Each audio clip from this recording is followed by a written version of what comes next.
Pessoal, vamos estar acompanhando agora a Grand Finals da Autumn Championship, beleza? Yus versus Wes. A gente tá tendo aí o Yus pela bracket da Winners e o Wes da eliminatória. Isso significa que pro Wes vencer o campeonato, ele precisa vencer 2 sets de melhor de 5. Cacilda. E perdão. E o Yus, ele precisa vencer só um set, tá? De melhor de 5, porque ele tá na bracket da Winners. Enfim, pessoal. Meu Deus. Ele joga muito bem de Chakram, velho. Bizarro. Muito doido. Ele joga muito bem. Enfim, pessoal. Não se esquece que você pode estar recebendo uma análise de replay minha, tá? Em forma de aula. Tá? Eu gravo um vídeo pra você analisando bonitinho. Tem uma playlist com as minhas aulas aqui nesse canal, tá? Se vocês quiserem ver, fica à vontade. E a partir de R$ 2,99 você já dá uma ajudinha muito boa, baratinho, R$ 2,99. Vou gostar muito de ter você como membro aqui no canal, tá? É nóis. Chakram Ensig is an extremely powerful reversal tool. So if he really wants, you can go off stage, throw that Chakram up, send Yus packing, and just like this, I mean, where's the lead? Where's the lead go? It's gone. Well, I'll argue that Wes got the stock in 2 moves, and you got the stock in more than 2 moves. Maybe like 15? Yeah. But look, yeah, I mean, definitely you have to do a lot of work with the Chakrams to be able to just rack up that damage. If you find the dodge reads, again, like you said, with all of these string weapons, you just have to find your moment. And then as soon as you get there, these leads can just melt away. Yeah, and Yus is staying with the fused Chakram here. I'm wondering what he's trying to go for at the kind of the white damage range, right? Because he's very actively not making, there it is, you know, maybe it took him like 20 or so seconds to decide to split it up. I thought he was maybe fishing for a setup or something that you get at low damage ranges. It looks like he's trying to do it while he's in stacked positions with Wes, so he can get the hitbox for the split. And now it's just such an impressive sharking position for Yus to be in, and just like that, the lead is just gone. It's flipped completely. Oh, let me see that Ensig at least one time, Yus, please. It's so good, but we're not gonna see it here. I mean, just like that, yeah. I mean, if you told me that Wes won this game by taking a stop, Taço na testa, mano. I'd be like, no, he didn't. Yeah, I'm with you. And I mean, this is just kind of the pressure of a player of Yus's caliber, right? Like, he just conditions you into playing at his tempo, and we've seen just the pace significantly change now. And he's so happy with just getting damage. That's the thing. So everyone's trying to be as efficient as possible. Let me get the stock right here. If I can just go for the thing that gets the stock right here, I'm gonna go for it. Yus, on the other hand, let me go for the thing that has the highest probability of hitting and also racks up damage because the KO will find itself to me later on. Yeah, exactly. It's literally not about getting the KO to him. It's just like, as long as I can get the hit, if I get the KO, that's pretty neat. Yes, exactly. You know? Exactly. You think about winning the game as winning a certain amount of interactions versus, you know, trying to win as many interactions or as little interactions as possible, right? And it's a different philosophy, I think, because I don't think one is more correct than the other, but it's just so interesting to see how Yus is able to make it work at this level. Yeah, definitely a battle of concepts between these two players happening right now. Yus does get hit during the split with the weapon toss for 1 damage, but it's not going to be too much. And he's getting picked up by the string once again. I mean, the sharking position, if Yus is on ground level, it looks really, really tough for Wes to land. All right, throws away the Chakram. He says, you know what, we kind of at that damage range now where I got the amount of damage I wanted already. I'm going to start looking for that knockout pretty soon, so let me just pick a bit of a safer option, space you out with this Enlight from the sword. You know, these cross-throughs with the recoveries, or even catch you jumping with the side air. Almost, you could recover right here, but look how patient he is. He's like, if I'm not sure, I'm not pressing it. Yeah, it's Nossa, really never a poderia ter moment feito where ali uma leitura insana, viu? Ia ser muito bonito. Pena que não foi. Não que não foi bonito, pena que não acertou ali. Ele não foi pra cima, né? We'll get him the game. He knows that. So he says, all right, I'll wait. From middle stage, it's not going to be enough, but I'll push you to the corner again. It will come. Burn dodge, let's see. He's probably going to go back to the weapon, yeah. And like, that's it. Just pop. Pô, muito pena, velho, de não ter prosseguido com a leitura ali, velho. Ia ficar bonito pra caramba. Ia ficar da hora. Bora lá, mais uma partidinha. Miami Dome, mapa interessante pra Priya. Priya tem dificuldade pra dar KO na vertical, apesar do Chakram ser uma arma muito vertical, né? Se tratando do aéreo dela. Ela não tem muita força, né, no Chakram separado, então, e ela sobe pouquíssimo atualmente, né, em relação aos nerfs que tiveram. Então, é assim, um mapa com plataforma alta. que não é um mapa tão alto quanto o Demon Island da vida, tá ligado? Já é mais interessante pra uma Priya, tá ligado? Até porque ela também não tem muito dano, né? Player like Wes, who I should also say is pretty darn consistent, but it's just I think when you look at a player like Hughes, he maybe edges him out a little bit in that regard. Sure. Yeah, look, the defense is definitely winning the championships right now, and Wes, I think, maybe wants to match that with a bit more aggression that we like out of this player, but just hasn't found it right, hasn't quite found the tempo he's looking for quite yet. Oh, huge opportunity here, goes for the recovery, so hard to punish. Wes tries, but it's not going to work. Tries to go off stage with the side stick again, still gets punished for it though. Oh, I mean, and the range from the split Sair as well is just so long from Hughes. He can just kind of contest that wall space, which is really, really nice. Wes looking for, trying to option to the gravity cancel, but doesn't quite get there. One more recovery is all it takes. Dodges down, gets caught on that with the end light, and immediately converts to the recovery, knowing that it's going to knock out off the top. Flambo, I have a question. Fire. Why are we on Miami Dome? This is Wes's counter pick. This we have established at this point that this stage is extremely good for Priya. Like, extremely good. Exatamente o que eu comentei anteriormente. You know, it's one of those things where, like, sometimes you go to a stage because of comfort. Another time you go because, I get it. Especially for platforms, I think Brawlhalla is a game where platform movement is something that really varies heavily from player to player, that even if on paper you say, hey, this weapon will probably do better here, sometimes you think your platform movement is just that much better than someone else's. But do I recommend it? No. Yeah, and I mean, look, the first stock that we saw from Hughes was a recovery on the soft platform that would not have KO'd from ground level. I'm pretty sure of it, just based on, like, early red or wherever it would have been. But we'll see. I mean, Wes was able to answer one back, but he's already almost on his last stock. Oh, okay, let's see. That's going to be a punish there, but I mean, Hughes doesn't really care, right? You have a full stock to work with there. You can throw out that Hail Mary side signature, and then wow, what a spawn. Going to be able to pick up that sword, gets the side air as well. This might be a dip down into recovery. Yeah, we did see it happen. Wes was not biting. This is a really awkward position. You're underneath the stage, so you're forced to recovery early, and Hughes does get it. Great, smart, just expertly played from Hughes there, because he recognized, all right, Wes wants to yoink me out of my recovery. I'm going to save it until I'm, like, way under the side of the Miami Dome platform to know that I can use it safely without getting it tabbed away from Wes, and then makes it back to the stage, gets the turnaround and the stock as well, has a very healthy lead right now. I mean, Wes, but this is where the X factor comes in though, right? Where it's like, all right, this is the position that Hughes is very comfortable in. He kind of nickels and dimes his way from here, and then it slowly leads to a KO, but Wes, on the other hand, can be in this spot and then get the stock right now and immediately convert it into a 12-second stock like we saw before.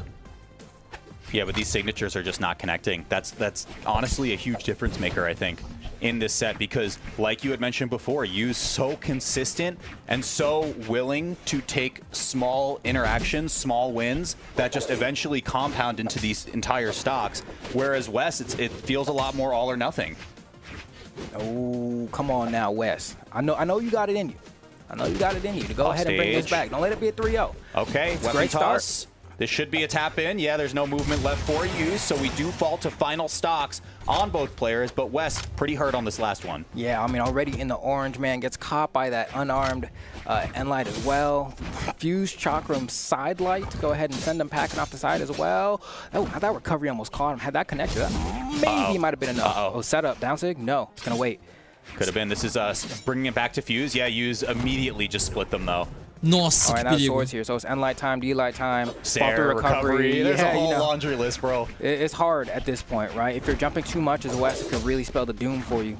Yeah, and I think even at this positioning, it's just Sair, it's just recovery, right? Like, you kind of eliminate your KO potentials here, and the recovery is going to be the move of choice. In the winner's final set. This time around, it's like bora lá, possivelmente última partida, vamos ver. Back on so much damage before he has a chance to really do something meaningful. So hopefully, I mean, this is Wes' final shot, final opportunity. And as we go into what could be the final game of the tournament, Wes with an early opportunity. I remind the viewers at home, I mean, I think the shades of Jae-yoon from Yu's past are definitely very clear to me, right? Like, you can see the patient play. You were a man carved by Jae-yoon. You have to play patient with that legend. It's just something like at least with that weapon, if you missed, you could kind of play a little bit of a mini game, right? You know. At least used to be able to do that. But now, I mean, look at the way that he answers back here. I mean, West started off with such a hefty lead and still has a chance here. If he can get this stock early and then not have what happened to him in game 1 happen again, then maybe we're cooking with something here, right? Maybe we're cooking with Crisco. But right now, he's not able to find the hit. I mean, dude, he's in barbecue. Why are you so scared of him? He's in barbecue. But that's how much respect he has. was guarding the edge with no weapon, and the weapon spawn was behind him. Isso é verdade, é o que ele falou. O Yuz, ele tava fazendo edge guard pro Wes não subir o Narmed, tá ligado? E tinha o weapon spawn pra ele pegar. Mas ele conseguiu fazer ali, botar pressão no Narmed, tá ligado? Doideira. No problem. Good damage, though, for West regardless. Got to be able to hunt down this Priya, that downer setting up. He's patient, but it's too slow with the reaction there. Yeah, and I think specifically the offstage is where West will probably be thriving the most in this matchup, right? Like being able to just go for these kind of harder commits, something that can result in entire stocks. It's going to be huge for this matchup, especially for maintaining this lead, because like we said, Yuz is just so willing to go for these small hits, which will eventually turn into stocks. And you can see, I mean, West, you know, doesn't really want to play this game. He's going for some risky options here because he's like, if I can get a massive lead, oh man, that would be so good. I mean, has using the orange already. I mean, absolutely perfect position to be in. Gets caught by the D-Light though. Oh, it's not enough to take the stock. You get another chance to rack on some extra credit. Oh, West has to be happy about that. 3 hits. Yeah. Every single hit matters here. He's probably going to lose the stock off of this engagement. Let's see. How can West make this one back? Yeah, finally gets it. Yeah, kind of puts himself in a bad position here by whiffing that signature. But, you know, all things considered, got so much extra credit on that last stock that you can't be too mad. You racked on all this extra damage. You have your opponent off stage because of that sider. You might even be able to secure the knockout here.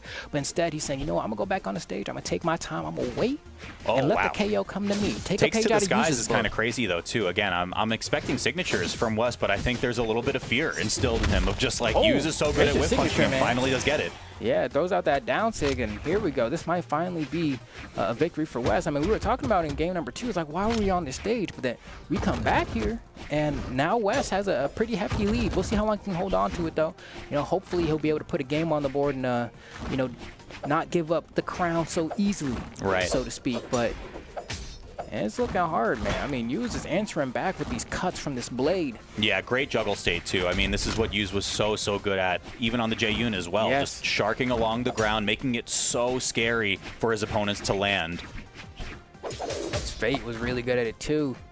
Just the juggles are so oppressive. I mean, West, you know, trying not to overextend himself because he knows he has a lead. Beautiful. Dá medo risky option, but honestly, doesn't convert into much. It's good damage, though. I mean, West has to be happy about it, but if I'm Yuz, this is about the amount of damage I'm willing to take on my final stock here. So West needs to push just a little bit further so he can feel comfortable going into the final life. Okay, recovery is not enough. With this positioning, it will get the KO, though, now. So be mindful of these soft platforms. It might just be the Sair KO instead, or a weapon toss to really make it happen. There's no movement left. Can't touch the wall in time, so we will fall to last stock. Yeah, does not get his dodge back to throw out that gravity cancel. N-Sig would have been enough, or even a dodge. And so, honestly, all things considered, though, not a bad spot for West, especially after that N-Light bringing Yuz closer and closer. I don't know how we got past that ground pound. You know, great timing on the dodge there from Yuz. One side stick from West, the game's over.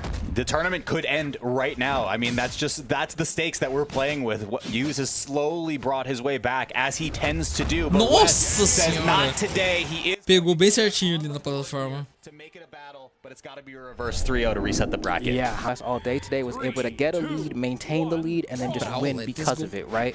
But now we get a really so this is a crazy stage pick. I'm really interested in these stage picks, right? And like maybe there's not a lot of thought that goes in. It's like, oh, I want a soft platform or not, but it's an interesting pick to me. I mean, no, I mean, if you hop on the Bird app, right? I mean, so many top players despise this stage, right? They think the stocks last too long, you know, and the KOs can take forever. The KO boxes on all, whether it's the top or the side, it's massive, right? So then you have a character like Prio's, you know, KOing mainly off of either the siders or recoveries off the top, and it's like, dang, you really gonna be living for a while. So if I'm Yuz and I just lost the last game, it's like a bit confusing to me. I think I'm running it back. That's what I'm trying to get at. Like, just go right back to Miami Dome. But I think we're really going to see the defensive and kind of slow and steady play style that Yuz has accentuated in a map as large as Mos Eisley, right? Because if the stocks aren't coming in red, they're not going to come for a little while longer, which is pretty insane. I mean, look how much damage both of these guys have. This is crazy. And absolutely not even close to hitting the KO box, right? Like, that's how this game can go. The D-Light recovery, these guys are both in barbecue. Like dark red. It does not matter. That is Mos Eisley in a nutshell. But it does force more interactions, which I do think, at the end of the day, I think you're right, goes in the favor of Yuz, right? So, you know, it's once again consistency versus efficiency. There we go, right? The consistency wins out again. Sure. Okay. Let's get there with the unarmed to really set the tone. Push. Wow, that Nair didn't actually get the punish on that down sig coming out from West there. So another opportunity, gets punished, and just barely enough to knock out there. Yeah, I mean, very, very slim margins in terms of a lead, if you can even call it that. This is just one normal, basically, from Yuz to even it back up. Yeah, Yeah. One flick, you know, is all it took here. And now, I mean, Yuz, once again on these chakrams, forcing West to play these tricky interactions. And when the chakrams are coming down on top of you, you don't know if you jump, you might get caught by a falling Nair. If you don't, they might just throw the down air out and pull you up. And that was something we really haven't talked about, like, at all with the Priya so far was, you know, on release Priya was like, how often can I crash on top of you with down airs, right? And I'll just get my complete string off of that one singular move. We really don't see that as often, especially piloted by Yuz, right? It's just been a lot of ground game, a lot of patient play. Because another way to look at this is like, by going to this stage, you are effectively, I mean, I'd say you're increasing your health more than giving yourself one extra bar in the defense stance, right? Like, it's maybe equivalent to like maybe 2 or 3 of the defense stat getting added to your character there. So I think Yuz is saying, oh, let me just give myself a little bit more leeway to work with. Well, that's a punish. Goes for the ground pound, wants maximum damage. Smart. And then the end line, that's not going to KO. It's Mos Eisley. That's so insane. He's in dark red, dude. Bro, he's so dark. Darker than my skin at this point. And still not knocking out, bro. Like, that's insane. There we go, finally. Is there past dark red? At like some nothing point, you started inverting the colors, right? Like, you just go into white again, but you get a tick or something. Oh, my goodness. Okay. And just like that, though, it is last stock now. And this kind of head-scratching counter pick is really, really working out for Yuz on this Priya. Wes has not found much of an answer, which I would imagine are just early stocks. He needs to just get an edge guard off the bottom blast zone. Which is really hard, too, because the wall is long here, right? Yeah. So, like, even if you get an N-Sig as Tesco or maybe a down-Sig on Gauntlets or something, it's just like, actually securing the knockout is pretty difficult. I mean, look at this sider. Look how much damage Yuz has racked up. No fear of losing the stock here, right? Yeah, and like you said, the wall being so long for Yuz does finally get the recovery to make it a one-stock battle. Once again, Wes is really up against it to force the game 5. But that long wall meant Yuz really spent no economy of his movement to just make it back. Tournament point for Yuz, yet again, 1 stock away from being the Autumn champion here. West trying to make the impossible possible, but it's looking so much more slim. Ooh, is that it? Nope, it's Mos Eisley. Yeah, any other stage, I think the tournament's over. But 1 more recovery is all it takes. West needs to be clutch. Scary position, right? Like we had said, the arsenal of tools Yuz has, especially on this sword, are numerous to get KOs. West finds his opening, though. Is it enough? Oh, not a recovery punish. But West gets a lot of damage. The side air is not going to knock out. The weapon throw forces a jump, but he still has a dodge. The down air, the turnaround, he bets it all. Imagine, though. Mano, caramba. Yuz ganhou novamente. Novamente não, né? Eu não lembro qual foi o último campeonato que ele ganhou, mas parabéns, meu querido. Gosto muito do Yuz, muito legal ele ter ganhado aí com um personagem, né, com uma arma totalmente subestimada no momento. Enfim, meus queridos, um beijo, tá? Vejo vocês nos próximos vídeos. Tchau, tchau.